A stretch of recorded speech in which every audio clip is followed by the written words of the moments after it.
Hello everyone, welcome to my channel study many आज। तो इस वीडियो में मैं आपको एक बहुत बड़ी इंपॉर्टेंट अपडेट बताने वाला हूं।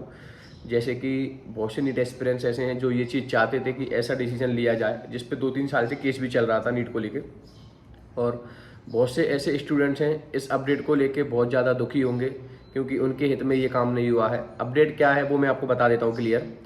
जो डमी लेके 11-12 करते थे उसके बाद डायरेक्ट नीट का एग्ज़ाम देते थे, खासकर उन बच्चों के लिए ये बहुत बड़ी बैड न्यूज़ है।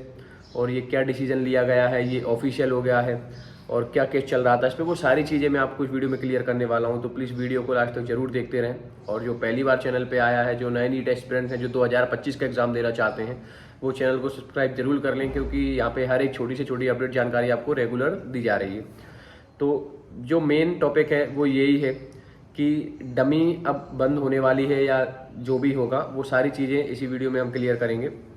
तो सबसे पहले मैं आपको बता दूं कि जो नीट एस्पिरेंट्स 11th और 12th क्लास स्किप करके और डायरेक्ट नीट का एग्ज़ाम देते थे, जैसे कि 11th में डमी ले ली, 12th में डमी ले ली, वो स्कूल जाते थे, स्कूल में एडमिशन था उनका, स्कूल नहीं जाते थे और अटेंडेंस पूरी मिलती थी, रेगुलर स्कूल रहता था उनका। उसके बाद वो 11-12 पास हो जाते थे तो नीट का एग्ज़ाम वो दे देते थे। 2 साल नीट की कोचिंग करने वो कहीं भी बाहर जाते थे, जैसे कि मेनली कोटा है तो कोटा में नीट की तैयारी होती तो सभी बच्चे डमी लेके कोटा चले जाते थे।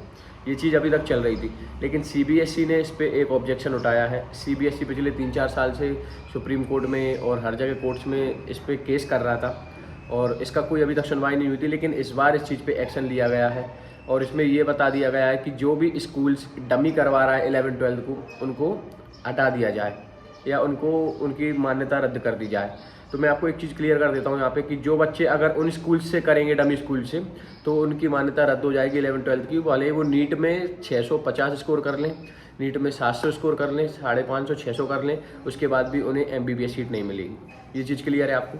अब इसका क्या है, ये CBSE क्यों चाह रहा है, क्योंकि जो बच्चे डमी करते हैं 11-12 वो कभी CBSE स्कूल से नहीं करते, वो नॉर्मल MP बोर्ड स्कूल से कर लेते हैं। कोई से छोटे जैसे स्कूल चल रहा है वो छोटे स्कूल से कर लेते हैं, जिनको वो पैसे दे के 11-12 आराम से ईजिली हो जाती है उनकी। वो बस एग्ज़ाम देने बुलवाते हैं, ना ही अटेंडेंस का कोई लफड़ा होता है कि कितनी आपकी अटेंडेंस थी, कितना आपका क्या था।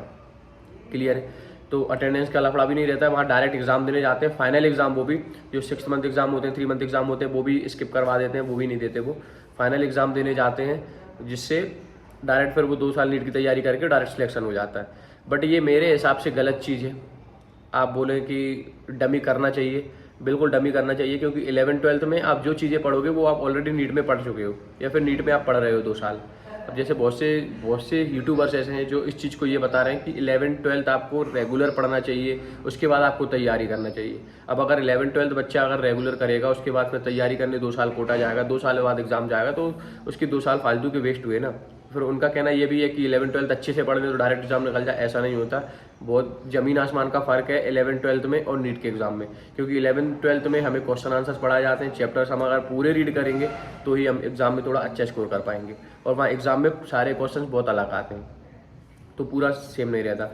जो डमी वाला है वो बहुत सही चीज़ है, क्योंकि 11-12 की जो पढ़ाई है वो काम में आगे आने वाली नहीं है, और जो बच्चों के 2 साल वेस्ट होंगे वो टाइम भी बहुत ज़्यादा इंपॉर्टेंट होता है सबके लिए, इसलिए सही चीज़ थी। लेकिन जो अभी दिल्ली में चल रहा था ये केस, उसका अभी सुनवाई हुई है, तो उसमें CBSE की तरफ से ये था कि जितने भी CBSE स्कूल्स हैं, हर एक CBSE स्कूल्स का यही दावा है कि जो बच्चे ये डमी कर रहे हैं उनकी मान्यता रद्द कर दी जाए। तो मैं आपको क्लियर बता दूं कि अगर आप आगे आप डमी करने का सोच रहे हैं तो एक बार उस स्कूल में पूरी जानकारी ले लें कि उसकी मान्यता है या नहीं है, या डमी करने के लिए भी परमिशन उसमें है या नहीं है। क्लियर है।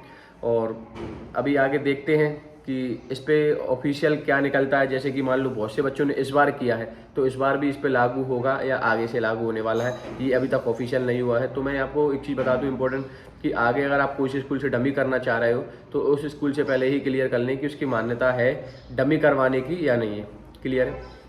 तो यही अपडेट मैं आपको इस वीडियो में देने वाला था कि नीट 2025 से ये चीज़ लागू हो सकती है, तो प्लीज़ आप ध्यान दें। और CBSE ने इस चीज़ पे बहुत ज़्यादा नज़र बना रखी, क्योंकि CBSE के स्कूल में ये सारी चीज़ें होती नहीं है, तो वो हर चाहते हैं कि ये बच्चे ना करें और हमारे यहाँ से पढ़ाई करें। बहुत सा लॉस उनको होता है CBSE स्कूल को, तो इस चक्कर में इस चीज़ का ये लागू किया गया है। तो प्लीज़ वीडियो को ज़्यादा से ज़्यादा शेयर करें, चैनल को सब्सक्राइब जरूर करें, और भी जानकारी अपडेट्स आपको यहाँ पे रेगुलर मिलती रहेगी। कोई प्रॉब्लम है, डाउट है तो आप कमेंट सेक्शन में मेरे से पूछ सकते हैं, उसका रिप्लाई आपको यहाँ पे 100% दिया जाएगा। Thank you.